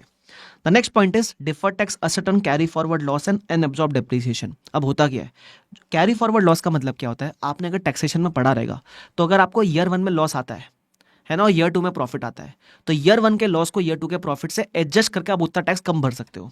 इसका मतलब क्या हुआ सर, मान लो आपको ईयर 1 में लॉस आ गया 10 लाख रुपए का ईयर 1 में, ठीक है। अब ईयर 2 में आपको प्रॉफिट आया 15 लाख का, तो गवर्नमेंट आपके 15 लाख से प्रॉफिट ले नहीं सकती है। आप पहले 10 लाख का लॉस एडजस्ट करोगे और सिर्फ 5 लाख पे प्रॉफिट भरोगे, इसको बोलते हैं कैरी फॉरवर्ड लॉस। इसका मतलब अगर कैरी फॉरवर्ड लॉस होता है टैक्स में लॉस आता है, तो आपको फ्यूचर में कम टैक्स भरना पड़ेगा ना उसकी वजह से। अरे कमी हुआ ना यार, क्योंकि आपने ईयर 2 में वो प्रॉफिट में से लॉस माइनस किया और फिर बैलेंस प्रॉफिट पे टैक्स भरा। तो जब आपको लॉस आता है किसी साल में, तो फ्यूचर में टैक्स कम भरना है। अब फ्यूचर में टैक्स कम भरना है मतलब फायदे की बात है ना यार, तो इसलिए वो बोलता है कैरी फॉरवर्ड लॉस पे आप डीटीए क्रिएट करोगे, क्योंकि फ्यूचर में टैक्स कम भरना मतलब डीटीए की तरह हो गया। तो इस पे जो भी टैक्स रेट है, मान लो 30% है, तो 3 लाख का डीटीए आप क्रिएट करोगे। सिमिलर चीज करोगे अनएब्सॉर्ब्ड डेप्रिसिएशन पे। What is the meaning of unabsorbed depreciation? Unabsorbed depreciation का मतलब होता है कि टैक्स में आपने कोई डेप्रिसिएशन क्लेम नहीं किया अब तक, क्योंकि प्रॉफिट नहीं था आपके पास, तो आपने डेप्रिसिएशन क्लेम नहीं किया है, उसको बोलते हैं अनएब्सॉर्ब्ड डेप्रिसिएशन। तो जब फ्यूचर में क्लेम करोगे तो खर्चे का बेनिफिट मिलेगा, तो आप उस पर भी टैक्स कम भरोगे। तो 100 बात की एक बात, अगर कोई कैरी फॉरवर्ड लॉस है या अनएब्सॉर्ब्ड डेप्रिसिएशन है तो उस पर डीटीए क्रिएट होता है, बस इतना ध्यान रख लेना आप, ठीक है। अच्छा, और जो आपने डीटीए क्रिएट किया है, जब प्रॉफिट होगा तो फ्यूचर में वो डीटीए रिवर्स हो जाएगा, ठीक है। तो प्रॉफिट होगा तो फ्यूचर में वो डीटीए रिवर्स हो जाएगा, वो अपन क्वेश्चन में करेंगे, डोंट वरी अबाउट इट। ये सेकंड पॉइंट था। तीसरा point, recognition of DTA DTL. ये काफी काम का है आपके एमसीक्यू के लिए, सुनना। क्या होता है डिफर्ड टैक्स असेट? असेट हमेशा अपना जो अकाउंटिंग स्टैंडर्ड है, ये हमेशा प्रूडेंस वगैरह फॉलो करता है, थोड़ा कंजर्वेटिव रहता है। बोलता है लायबिलिटी रिकॉर्ड करने के पहले सोच ही मत, रिकॉर्ड कर ले, लेकिन असेट रिकॉर्ड करने के पहले 10 बार सोचना पड़ेगा। तो इसलिए कुछ रिकग्निशन की कंडीशंस दे रखी है। अब ये थियरी मत पढ़ो, सीधा समरी पे आओ, समरी लिखा रखी है मैंने। बोलता है लायबिलिटी है ना, उसको रिकॉर्ड करने के पहले कोई कंडीशन चेक करने की जरूरत नहीं है। डीटीएल आ रहा है तुरंत रिकॉर्ड करो, लेकिन अगर डीटीए आ रहा है तो बोलता है ये असेट है। असेट को अगर आप यूज कर पाओगे, असेट का रियल में बेनिफिट मिलेगा तो ही रिकॉर्ड करने का, ठीक है। तो बोलता है अब असेट का बेनिफिट कब मिलेगा, आप थोड़ा लॉजिकली जाने का ट्राई करना। डीटीए का मतलब क्या होता है? डीटीए का मतलब फ्यूचर में लेस टैक्स। अब फ्यूचर में लेस टैक्स कब होगा? जब आपको फ्यूचर में प्रॉफिट होगा। जब आपको फ्यूचर में प्रॉफिट होगा, अगर फ्यूचर में प्रॉफिट एक्सपेक्टेड है, उस प्रॉफिट पे टैक्स भरने को आएगा, तो कम टैक्स तो तब भरेंगे जब प्रॉफिट होगा ना। अब मान लो मैं बोलता हूं मेरे फ्यूचर में प्रॉफिट एक्सपेक्टेड ही नहीं है, मैं हूं लॉस मेकिंग कंपनी, मेरे को फ्यूचर में बहुत सारे लॉसेस एक्सपेक्टेड है, फिर तो बोलता है अगर फ्यूचर में आपको लॉस होने वाला है तो फिर आप डीटीए यूज ही नहीं कर पाओगे, क्योंकि डीटीए यूज करने के लिए आपको फ्यूचर में प्रॉफिट चाहिए। समझा मैंने क्या बोला? वापस से रिपीट करता हूं। डीटीए का मतलब क्या होता है? फ्यूचर में लेस टैक्स। टैक्स कम तब भरोगे जब फ्यूचर में प्रॉफिट होगा ना यार, क्योंकि प्रॉफिट पे टैक्स आएगा, उस टैक्स पे आप डीटीए का बेनिफिट लोगे तो मजा आएगा। अब अगर फ्यूचर में प्रॉफिट एक्सपेक्टेड ही नहीं है तो नंगा नहाएगा क्या और निचोड़ेगा क्या? अरे जब प्रॉफिट ही नहीं होगा तो काय का बेनिफिट? तो बोलता है अगर तुमको फ्यूचर में प्रॉफिट एक्सपेक्टेड ही नहीं है तो डीटीए आज क्रिएट ही मत करना। तुम समझे? अब इसके लिए कुछ कंडीशंस दे रखी है। वो पूछता है सबसे पहले ये बताओ डीटीए क्रिएट किस वजह से किया था। तो अगर आपने डीटीए क्रिएट किया था ड्यू टू अनएब्सॉर्ब्ड डेप्रिसिएशन या कैरी फॉरवर्ड लॉसेस, तो इस डीटीए को रिकॉर्ड करने के लिए आपको चाहिए virtual certainty of profit plus convincing evidence of profits. मतलब ये आपके पास एक कन्विंसिंग एविडेंस और सर्टेनिटी होनी चाहिए कि फ्यूचर में आपके पास प्रॉफिट होने वाले हैं, ताकि आप डीटीए यूज कर पाओ। अच्छा, अगर डीटीए आपने किसी और वजह से क्रिएट किया था, DTA was created because of any other reason, तो फिर सिर्फ और सिर्फ रीजनेबल सर्टेनिटी चाहिए ऑफ फ्यूचर प्रॉफिट। मतलब ऐसे केस में आपके पास सिर्फ रीजनेबल सर्टेनिटी होनी चाहिए कि आपके पास फ्यूचर प्रॉफिट्स होंगे, ठीक है। अब ये दोनों में फर्क क्या है? फर्क ये है कि जब आप डीटीए अनअब्सॉर्ब डेप्रिसिएशन या कैरी फॉरवर्ड लॉस की वजह से क्रिएट करते हो तो उनको एविडेंस चाहिए। अब एविडेंस कैसे मिलेगा? एविडेंस नॉर्मली आता है आपके पास कोई फ्यूचर के ऑर्डर्स रहेंगे एक्सपोर्ट के, या आपके पास कोई पास्ट हिस्ट्री है जो डिनोट कर सकेगा कि फ्यूचर में प्रॉफिट्स होने वाला है, या फिर आपने कोई बजट्स वगैरह बना रखे जिससे अपने को मालूम पड़े कि प्रॉफिट्स होने वाला है, उसको बोलते हैं एविडेंस होना। तो अगर ये वजह से डीटीए क्रिएटेड है तो एविडेंस चाहिए। लेकिन अगर डीटीए किसी और वजह से आ रहा है, सर डीटीए किसी और वजह से कैसे आएगा? ऊपर अपन ने पढ़ा ना, ड्यू टू प्रिलिमिनरी एक्सपेंसेस, कोई इंटरेस्ट की वजह से, कोई डेप्रिसिएशन की वजह से। अगर वैसे कोई नॉर्मल डीटीए वगैरह आ रहे तो उसमें अपने को एविडेंस की जरूरत नहीं है, सिर्फ मन में है विश्वास, पूरा है विश्वास कि हमको फ्यूचर में प्रॉफिट होगा एक दिन। मतलब रीजनेबल सर्टेनिटी चाहिए सिर्फ, ठीक है। सबको समझा? ये है रिकग्निशन की कंडीशन। तो डीटीएल में no conditions are required. DTA में अगर it is because of dep and it is because of unabsorbed dep and carry forward losses, तो virtual certainty plus convincing evidence, और किसी और रीजन से डीटीए है तो रीजनेबल सर्टेनिटी। एमसीक्यू में आ सकता है, ध्यान रखना। उसके अलावा deferred tax implication on in section 80 IA 80 IB of income tax act. ये क्या है? ये बेसिकली सेक्शन बात करते हैं about tax holiday period. What is the meaning of tax holiday? Tax holiday का मतलब होता है कुछ स्पेसिफिक नंबर ऑफ ईयर्स तक आप कितने भी प्रॉफिट कमाओ, आपको टैक्स भरने का जरूरत नहीं है, टैक्स आपको छुट्टी दे दी। ठीक है। अब अगर आपने ये अपने सी इंटर डीटी में नहीं पढ़ा, कोई बात नहीं, फाइनल वगैरह में आता है, छोड़ दो वो सब।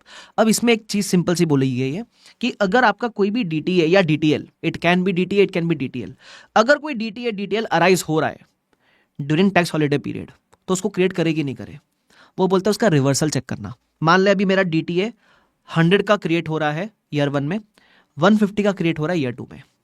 अब इसमें से कुछ डीटीए टैक्स हॉलिडे पीरियड में रिवर्स हो रहा है। मान ले ईयर 3, 4, 5, 6, 7, 9, 10 में 10, 10, 10, 10 करके हर साल वो जो डीटीए क्रिएट किया वो रिवर्स हो रहा है।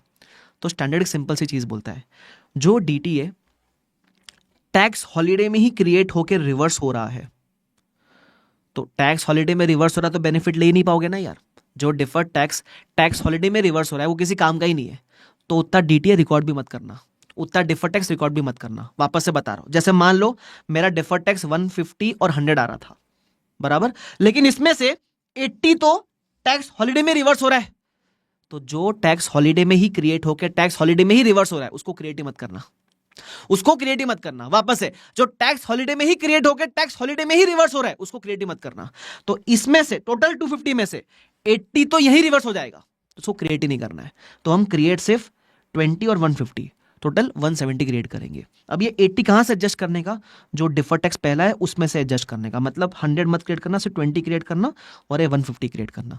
देखो हमने सीखा ना, जो डिफर्ड टैक्स क्रिएट होता है वो रिवर्स कभी ना कभी होता है, तो जो यहां रिवर्स हो रहा है वो आप रिकॉर्ड नहीं कर सकते। मैंने ये लिख के दिया हुआ है, deferred tax asset liability in respect of timing difference which reverse during tax holiday period should not be recognised. जो यहीं क्रिएट होकर यहीं रिवर्स हो रहा है उसको रिकॉर्ड मत करना। उसके अलावा ये जो भी आप क्रिएट नहीं कर रहे हो उसको पहले वाले डिफर्ड टैक्स से एडजस्ट करना। Timing difference which originate first should be considered to reverse first, मतलब ये जो 80 आप नहीं कंसिडर कर रहे हो वो फर्स्ट वाले से कंसिडर करना। इस पे क्वेश्चन करूंगा तो बेटर क्लैरिटी आएगी आपको। Is this clear to everyone? Yes sir. चलो मैं कुछ और क्वेश्चन करवा रहा हूं अभी। सर कंसेप्ट हो गए, 2 छोटे कंसेप्ट बाकी है, बाकी सारे हो गए। ये फटाफट से देखो, छोटे मोटे कंसेप्ट है सारे। सबसे पहले इलस्ट्रेशन नंबर 3 कराऊंगा अभी, सुनना क्या बोलता है। बोलता है हमने कंपनी ने लॉस किया 2 लाख रुपए का, तो कैरी फॉरवर्ड लॉस पे डीटीए क्रिएट करना होता है, बट डीटीए क्रिएट करने के पहले अपने को एविडेंस चाहिए कि फ्यूचर में प्रॉफिट होगा। ये क्वेश्चन पढ़ोगे तो बोला गया है फ्यूचर में प्रॉफिट का एविडेंस है अपने पास। अब क्या होता है, फर्स्ट ईयर में 2 लाख का लॉस आया, तो 2 लाख के लॉस पे आपने डीटीए क्रिएट किया रहेगा, तो मैंने डीटीए क्रिएट किया, ठीक है। उसके बाद नेक्स्ट ईयर में आपको 1 लाख का प्रॉफिट, उसके अगले साल 1,20,000 का प्रॉफिट। तो जब नेक्स्ट ईयर में प्रॉफिट होगा तो आप टैक्स भरोगे ना, बट टैक्स मत भरना, पहले जो डीटीए क्रिएट किया उसका बेनिफिट ले लो। तो मेरे को नेक्स्ट ईयर में 40,000 का टैक्स भरने को आ रहा है, बट मैं टैक्स नहीं भरूंगा, मैं डीटीए रिवर्स कर दूंगा, सिंपल। अच्छा, नेक्स्ट ईयर में 1,20,000 का प्रॉफिट हो रहा है, तो उस पर अगर 40% लगाओगे तो 48,000 का टैक्स भरने को आ रहा है, बट पहले डीटीए का बेनिफिट ले लो, बराबर, डीटीए रिवर्स कर लो। तो 80 के डीटीए में से 40 का बेनिफिट मैं ईयर 2 में ले चुका, बचा हुआ 40 का बेनिफिट मैं ईयर 3 में लूंगा, तो हम सिर्फ टैक्स भरेंगे बैलेंस 8,000 के ऊपर, सॉरी बैलेंस 8,000 का हम टैक्स भरेंगे। सबको समझा क्या? अरे कैरी फॉरवर्ड लॉस मैंने बताया था ना, जब कैरी फॉरवर्ड लॉस होता है तो फ्यूचर में जब प्रॉफिट होगा तो जितना लॉस हुआ था उतना आपको टैक्स नहीं भरना है। जैसे 2 लाख का लॉस हुआ था ना, तो देखो यहाँ 1 लाख और यहाँ का 1 लाख, उतना आप टैक्स नहीं भरोगे, बचे हुए 20 पे ही आपको टैक्स भरना है, इसलिए मैंने बचा हुआ 20 पे निकाला 40%, तो 8,000 आया। ये भी एक तरीका करने का। या फिर आप डायरेक्टली भी कर सकते थे कि यार मेरे को पहले 80 का बेनिफिट मिल गया डीटीए, नेक्स्ट ईयर 40 का भरने आ रहा है तो डीटीए रिवर्स कर, उसके अगले साल 48 का भरने आ रहा है तो पहले 40 का डीटीए रिवर्स कर, बचा हुआ टैक्स भर दो, ऐसा। तो ये क्वेश्चन नंबर 3 था, बड़ा सिंपल। उसके बाद है अपना इलस्ट्रेशन नंबर 6, ये भी देख लो प्लीज। ये टैक्स हॉलिडे के ऊपर है। बोलता है ईयर 1 में डिफर्ड टैक्स आ रहा है 200 का और ईयर 2 में आ रहा है 400 का, क्रिएशन की बात चल रही है। उसके बाद हर साल ईयर 3 से लेकर ईयर 10 तक 10 लाख रिवर्सल की बात चल रही है। First 10 years is a tax holiday period. तो क्या करना है, सुनो, ये सेम वाला क्वेश्चन हो गया। 200 का डिफर्ड टैक्स आ रहा है, सॉरी ये डिफर्ड टैक्स का अमाउंट नहीं दिया हुआ है, ये डिफरेंस का अमाउंट दिया हुआ है, फर्क है। डिफर्ड टैक्स का अमाउंट दिया हुआ रहेगा, मतलब वो ऑलरेडी टैक्स रेट मल्टीप्लाई करने के बाद है। यहां डिफरेंस का अमाउंट दिया हुआ है, मतलब ये टोटल अमाउंट है, इस पे आप टैक्स रेट मल्टीप्लाई करोगे तो डिफर्ड टैक्स का अमाउंट मिलेगा। एनीवेज डिफरेंस का अमाउंट दिया हुआ है अपने को 200 400, फर्स्ट 2 ईयर्स में क्रिएट हो रहा है। इसमें से 3 से 10 तक हर साल 10 रिवर्स हो रहा था। तो मैंने क्या बताया था, जो डिफर्ड टैक्स हॉलिडे में क्रिएट होकर टैक्स हॉलिडे में रिवर्स हो रहा है उसको आप क्रिएट ही मत करना। तो इसमें से 80 हम क्रिएट ही नहीं करेंगे, तो 200 में से करेंगे 80 माइनस, बचा 120। ये 120 होगा क्रिएट और ये 400 पूरा होगा क्रिएट। ये डिफरेंस का अमाउंट है। इस पर टैक्स मल्टीप्लाई करो, कितना डिफर्ड टैक्स क्रिएट करेंगे, 208। अब वो बताना चाहिए कि वो डिफर्ड टैक्स असेट की लाइबिलिटी है, इसमें बोला है कि लाइबिलिटी था वो, तो इट शुड बी DTL। ये हॉलीडे वाला जो पार्ट है वो DTA DTL दोनों पे एप्लीकेबल है, don't get confuse please. Anyways, हो गया, यस सर। उसके बाद एक इलस्ट्रेशन नंबर 9 है और very very very good question है। ये क्वेश्चन पहली बार में पढ़ के काफी लोग को जमेगा ही नहीं, इसलिए ध्यान से सुनना मैं कैसे करवा रहा हूँ, ठीक है। ABC company limited had an investment in venture capital, ठीक है। आपने कोई म्यूचुअल फंड में इन्वेस्ट किया था 10 करोड़। अब उस म्यूचुअल फंड ने 4 कंपनी के शेयर्स खरीदे, ऑस्कर, जी, स्टार, सोनी। टोटल 10 करोड़ आपने शेयर्स खरीद लिए हमारे बिहाफ पे, मतलब हमारे पास बेसिकली इन्वेस्टमेंट है 4 कंपनी के अंदर, ठीक है। आगे, during the year venture capital sold their investment in Star and realised an amount of 8 CR। 4 crore का जो स्टार का कॉस्ट था उसको हमने 8 CR में बेचा, तो प्रॉफिट हुआ 4 का, इस पर आपको टैक्स भरना पड़ेगा। और ऐसे इन्वेस्टमेंट के सेल पे कैपिटल गेन लगता है तो भर देंगे हम, ठीक है, बट वो टैक्स में होगा। आगे, accounts manager has received the following additional information.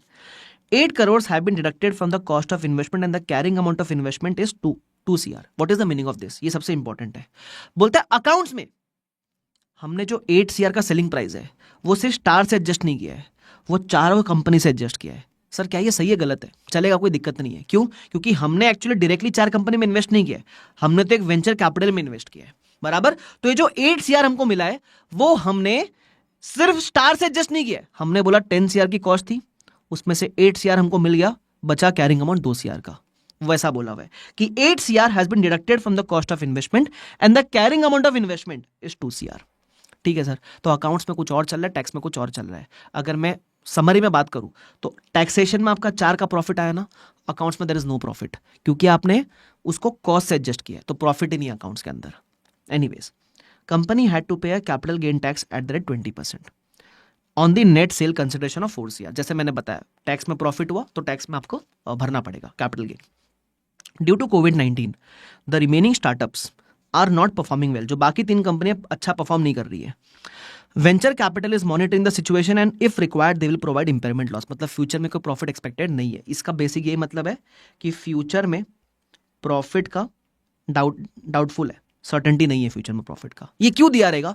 शायद अगर DTA वगैरह आ रहा है तो मत क्रिएट करना ऐसा। एनीवेज, करना क्या है, you are required to suggest the accounts manager what should be the correct accounting treatment as per AS 22। आ जाओ, क्या करना चाहिए इसके अंदर। देखो, सबसे पहले आपका जो टैक्स निकल के आ रहा है वो बता दो कि मेरा कॉस्ट था 4 CR, बेचा आपने 8 CR में, प्रॉफिट हो गया 4 का, तो उस पर कैपिटल गेन लगेगा 20% 0.8 CR, ये तो आप भर देना। फिर अकाउंट्स में क्या किया, अकाउंट्स में हमने कॉस्ट में से लेस किया तो कोई प्रॉफिट वगैरह नहीं आया है, ठीक है। अब अगर आप ध्यान से देखोगे इसका मतलब क्या हुआ कि अकाउंट्स में क्योंकि कॉस्ट से एडजस्ट किया तो प्रॉफिट आपका कुछ है ही नहीं, इनकम कुछ है ही नहीं, बट टैक्स में इनकम है आपके लिए 4 CR की। अभी आप अगर आपके पास टैक्स में इनकम है तो सॉल्व करेंगे, तो टैक्स में मेरी इनकम ज्यादा है तो मेरा प्रॉफिट भी ज्यादा होगा। अगर प्रॉफिट ज्यादा है तो मेरा आज का टैक्स ज्यादा होगा। अगर आज का टैक्स ज्यादा है तो फ्यूचर में कम होगा, और फ्यूचर में कम मतलब future economic benefit, therefore DTA। लेकिन एक हिंट दिया था कि कोविड वगैरह चल रहा है, प्रॉफिट एक्सपेक्टेड नहीं है, लॉस बुक करने की बारी चल रही है, तो DTA रिकॉर्ड करने के पहले पता ना प्रूडेंस वगैरह कंडीशन चेक करनी पड़ती है। तो यहां क्योंकि वो हिंट दिया हुआ है तो इन्होंने लिखा है कि हम DTA होते हुए भी क्रिएट नहीं करेंगे। क्यों? क्योंकि रीजनेबल सर्टेनिटी ऑफ प्रॉफिट नहीं दिख रही हमको, ठीक है। तो यहां सिर्फ और सिर्फ जो टैक्स रियल में आपने भरा है 0.8 का, वो आप कैपिटल गेन भर दोगे, but there will be no deferred tax credited on that. ये वो थियरी में लिख के दिया हुआ है। शानदार क्वेश्चन, ठीक है, डन। अच्छा, उसके अलावा और कोई बढ़िया क्वेश्चन रह जाता है क्या? हाँ, एक इलस्ट्रेशन नंबर 2 रह जाता है। आ जाओ फटाफट से, illustration number 2, very good question. अच्छा, इसमें एक मैट का कंसेप्ट है। आपको शायद इंटर में मैट तो नहीं है लेकिन AMT है। AMT मतलब ऑल्टरनेट मिनिमम टैक्स मेरे ख्याल से, और मैट का मतलब होता है मिनिमम ऑल्टरनेट टैक्स। ये मैट वगैरह आपके CA फाइनल में आता है एक्चुअली, ठीक है। बट एनीवेज, इसमें होता क्या सुनना, अगर आपका किसी साल टैक्स पेबल कम आ रहा है, सॉरी टैक्स पेबल आपका आ रहा है मान लो 100, मैट के प्रोविजंस होते हैं जैसे they are same like AMT, उसमें आपका आ रहा है 120 भरने को, तो आपको 120 भराया जाएगा आज। आपको आज 120 भराया जाएगा, बस इतना ध्यान रखना, ठीक है। क्योंकि मैट आपके सिलेबस में ज़्यादा है नहीं, तो मैं ज़्यादा चर्चा नहीं कर पाऊंगा। अगर आपको पता है तो वेरी गुड, नहीं पता तो कोई बात नहीं। बट सुन लो करना क्या। अब मैं क्वेश्चन पढ़ रहा हूँ। From the following details calculate deferred tax asset liability and the amount of tax to be debited in profit and loss. Profit and loss में टैक्स एक्सपेंस कितना दिखेगा? प्रॉफिट एंड लॉस का टैक्स एक्सपेंस मतलब current tax और deferred tax दोनों बताना पड़ेगा आपको, ठीक है। अच्छा, अकाउंटिंग प्रॉफिट 6 लाख दिया हुआ है। प्रॉफिट एज पर, एक बार मैट वाला पार्ट छोड़ देना, मैट छोड़ दो, मैट हम नहीं देखेंगे एक बार के लिए, ठीक है। तो अकाउंटिंग प्रॉफिट आपका 6 लाख है, इनकम टैक्स का प्रॉफिट आपका 60,000 है, ठीक है। टैक्स है 20% है। तो सबसे पहले डिफर टैक्स निकाल लो। अकाउंट्स में इनकम 6 लाख, टैक्स में इनकम 60, तो टैक्स में प्रॉफिट कम है, टैक्स कम होगा, फ्यूचर में ज़्यादा भरेंगे तो डीटीएल आ जाएगा। तो मैंने डीटीएल लिख दिया 1,08,000 का, बराबर, सिंपल। अब आता है करंट टैक्स। अब करंट टैक्स कैसे होता है? जो टैक्सेबल प्रॉफिट है उस पर 20%, तो 60,000 का 20%, दैट इज हाउ मच? 12,000। अब बोले करंट टैक्स ये है, लेकिन अब आता है मैट का। जब भी मैट दिया हुआ रहेगा ना, तो इनकम टैक्स एक्ट बोलता है कि या तो आपसे ये वाला टैक्स वसूलेंगे या फिर जो मैट का टैक्स है वो वसूलेंगे। मैट का टैक्स कैसे निकालोगे? मैट का प्रॉफिट और मैट का tax rate, it comes to how much? 26,250। तो या तो ये 12 या तो 2250, विचएवर इज हायर लेंगे। अब वो क्यों लेंगे, कैसे लेंगे, वो आप सीए फाइनल वगैरह में पढ़ोगे, टेंशन मत लो, ठीक है। हायर लेंगे। तो हम करंट टैक्स कौन सा कंसिडर करें, 12,000 या 26,250? आप ये 26,250 कंसिडर करोगे, whichever is higher. Sir अगर ये सिर्फ 6,000 आता तो फिर हम ये 12 वाला कंसिडर करते, बराबर। तो ये ध्यान रखना। तो करंट टैक्स में या तो टैक्सेबल प्रॉफिट वाला टैक्स या फिर मैट वाला tax, whichever is higher, बस इतना ध्यान रखो। कर दिया ना सिंप्लीफाई, बस। टोटल टैक्स एक्सपेंस कितना हो गया? ये करंट टैक्स, ये डिफर्ड टैक्स, टोटल इतना हो गया, सिंपल। देखो लाइबिलिटी है तो इसलिए मैंने ऐड किया हुआ है। अगर डिफर्ड टैक्स असेट होता तो मैं लेस करता, वो है नहीं इस केस में, ठीक है, ध्यान रखना। चलो देखा जाए ना, सारे क्वेश्चंस हो गए। आपको मैं बताऊं एक एक करके। 1 कर चुके, ठीक है, 2 कर चुके, 3 डिस्कस कर लिया, 4 कर लिया, 5 बोलता है शॉर्ट नोट बताओ between timing difference permanent difference, definition discuss कर लिया था इसका, बराबर। 6th कर लिया, 7th इज सेम, 8th कर लिया, 9th कर लिया, ठीक है। उसके बाद एमटी पे आरटीपी में आए। पहला क्वेश्चन क्या बोलता है? बोलता है क्या डीटीए डीटीएल ऑफसेट कर सकते हैं क्या? हमने क्वेश्चन में क्या भी था, सबसे पहला क्वेश्चन उसमें ऑफसेट ही तो किया था, नेट में दिखाया था, बट वो ऑफसेट करने की कंडीशन है। ये 2 कंडीशन याद रखना, बस एमसीक्यू में आ सकती है, ठीक है। 2 हम कर चुके, 3 हम कर चुके। 4 में क्या बोलता है? Is it permissible not to recognise DTL on the ground that company expect that there will be losses. देखो डीटीएल रिकॉर्ड करने के पहले कोई कंडीशन नहीं होती है, चुपचाप रिकॉर्ड करने का, डीटीए के पहले कंडीशन है, ठीक है। उसके बाद question number 5 definition. Accounting income क्या होती है? बुक्स ऑफ अकाउंट्स की जो इनकम है उसको अकाउंटिंग इनकम बोलते हैं। टैक्सेबल इनकम क्या होती है? जो आप इनकम निकालते हो एज पर income tax act, taxable income बोलते हैं। टैक्स एक्सपेंस क्या होता है? करंट टैक्स और डिफर्ड टैक्स का मिश्रण, हो गया, ठीक है। 6 हम कर चुके, 7 हम कर चुके, और 7 ही था भाई, हो गया। सर चैप्टर ओवर नहीं, 2 छोटे और कंसेप्ट है, फटाफट से ध्यान दो इधर। सबसे पहले ये सिर्फ थ्योरेटिकल है, ठीक है, पढ़ के चले जाना, एमसीक्यू में आएगा तो आएगा। Review unrecognised DTA, what is the meaning of this? मैंने क्या बोला? डीटीए रिकॉर्ड करने के पहले हम चेक करते हैं कि यूज कर पाएंगे क्या। अगर वो कंडीशन नहीं है यूज करने की तो रिकॉर्ड ही नहीं करते।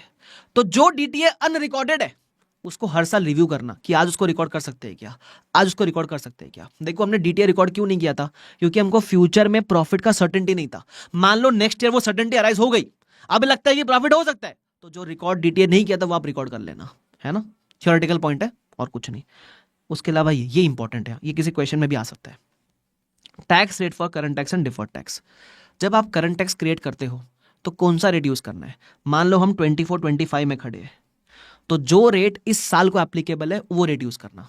मान लो ये साल 30% रेट चल रहा है टैक्स का, तो 30% पे आप करंट टैक्स क्रिएट करोगे, ठीक है। Use the rate that is applicable to current period. But deferred tax में ऐसा नहीं है। डिफर्ड टैक्स में मान लो आप 24-25 में खड़े हो, अब अपने जो फाइनेंस मिनिस्टर है ऐसा बोल दिया कि ये साल 30% है, और इसी साल के बजट में प्रपोज किया, प्रपोज मतलब तुमको प्रपोज नहीं किया, एक नया रेट प्रपोज किया कि नेक्स्ट ईयर से रेट 35% हो जाएगी। कब प्रपोज किया? करंट ईयर में प्रपोज किया। तो अगर आपके पास करंट ईयर में फ्यूचर का रेट अवेलेबल है, अगर आपके पास करंट ईयर में फ्यूचर का रेट अवेलेबल है तो आप फ्यूचर की रेट पर डिफर्ड टैक्स क्रिएट करोगे। सर ऐसा क्यों? बिकॉज डिफर्ड टैक्स क्रिएट आज होता है, रिवर्स फ्यूचर में होता है, तो उसको क्रिएट ही फ्यूचर की रेट पे करना है। वापस से, डिफर्ड टैक्स क्रिएट आज होता है लेकिन रिवर्स फ्यूचर में होता है, इसलिए उसको क्रिएट ही फ्यूचर की रेट पे करना। क्योंकि उसका जो बेनिफिट, डिफर टैक्स का मतलब क्या होता है, या तो फ्यूचर में कम टैक्स या फ्यूचर में ज्यादा टैक्स। तो इसका मेन जो आउटकम है वो फ्यूचर में होने वाला है। तो क्रिएट भी फ्यूचर की रेट पे करना, बट फ्यूचर की रेट से तभी यूज करना जब वो करंट ईयर में आपके पास अवेलेबल हो। देखो मैंने एग्जांपल भी लिया है, use future tax rate if announced and proposed in current year. Sir अगर ये नहीं है तो फिर जो करंट ईयर की रेट है वही ले लेना। If not available then use current year rate. खुद से एस्टिमेट मत करना, कंपनी खुद से एस्टिमेट नहीं कर सकती कि मुझे लग रहा है कि गवर्नमेंट नया रेट लाए। तुम्हारे को लगने से कुछ नहीं होता है, वो रियल में बजट में अनाउंस हुआ है क्या वो देखना। जैसे एग्जांपल के तौर पे करंट ईयर में रेट 30% है और करंट ईयर में गवर्नमेंट ने प्रपोज किया नेक्स्ट ईयर से रेट 35 हो जाएगी, तो करंट टैक्स 30% पे क्रिएट होगा और डिफर टैक्स 35% पे क्रिएट होगा। ये ध्यान रखना, किसी क्वेश्चन में आ गया तो भूल मत जाना, ठीक है। With this our revision of AS22 is completely over, ठीक है। अगर आपने ध्यान दिया रहेगा तो जो आखिरी के छोटे छोटे पॉइंट थे, है ना, वो बहुत सारे हैं क्वांटिटी में, लेकिन मेन जो अपना था वो स्टार्टिंग का था। जो स्टार्टिंग का अपन ने बेसिक पढ़ा, एग्जांपल किया और उसके ऊपर बड़े बड़े क्वेश्चंस किए, that was the main part, ठीक है। So I hope this revision was helpful. I hope आपके लिए अच्छा लगा रहेगा। अगर आपको सच्ची में पसंद आया ना, दिल से पसंद आया, तो अगर आपको लगता है कि आपके कोई फ्रेंड्स हैं जिनको ये आप शेयर कर सकते हो, ज़रूर शेयर करना। क्योंकि जितने लोगों आप शेयर करोगे उतना मेरे को मोटिवेशन मिलेगा कि मैं बहुत सारे बच्चों को पढ़ाऊँ और बहुत सारा ऐसा कंटेंट आपके लिए फ्री में लाता हुआ रहूँ, ठीक है। So just make it a point, पसंद आ रहा है तो कमेंट भी करना, अच्छा लगा आपको, ठीक है। नॉर्मली कमेंट में यही बोलते हैं कि सर वो भी करा दो, ये भी करा दो, बट ये सेशन कैसा लगा वो ज़रूर बताना। वीडियो को लाइक करना और बहुत सारी मेहनत करना, ठीक है। चलो लाइक वगैरह, शेयर वगैरह, कमेंट कुछ मत करो, बट इतनी मेहनत करो कि आप CA इंटर जल्दी से पास करके CA फाइनल में आ जाओ, ठीक है। और जब कोई चैप्टर खत्म करते हैं, भाई ने करा है तो प्यार से क्या बोलेंगे, एक के है भाई साहब। तो thank you so much, bye bye everyone, take care, see you all, bye bye.